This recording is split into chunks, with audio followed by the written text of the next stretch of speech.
Sta lo caloroso sole siciliano a tarda primavera, come una bianca nuvolidda di giugno, libero vaio. La mente vola, lo cuore ci va appresso e l'anima si consola. Talio l'acqua che da una fontana sbucca e la terra col preo se la mucca.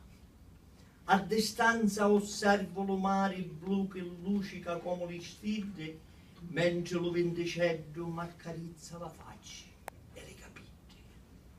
Mi godo lo sole, contemplo lo cielo azzurro profondo, abbraccio lo mondo e sospiro.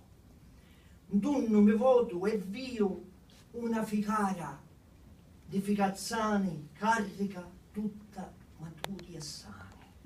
Ne coglio una e mentre la munno, le punte delle iride sciddicano sopra un velluto soffice, morbido e delicato.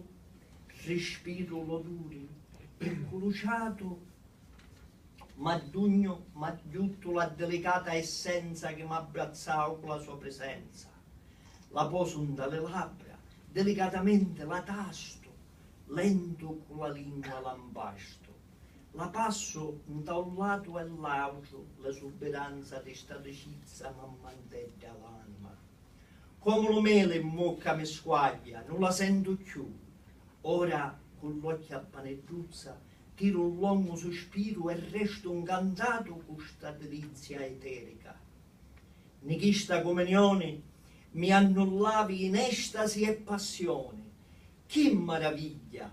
Ora mi n'addugno che con una ficazzana della Sicilia mia mi mangiava lo vento, l'acqua, la terra, lo mare, lo sole, lo cielo azzurro profondo, mi mangiava lo mondo.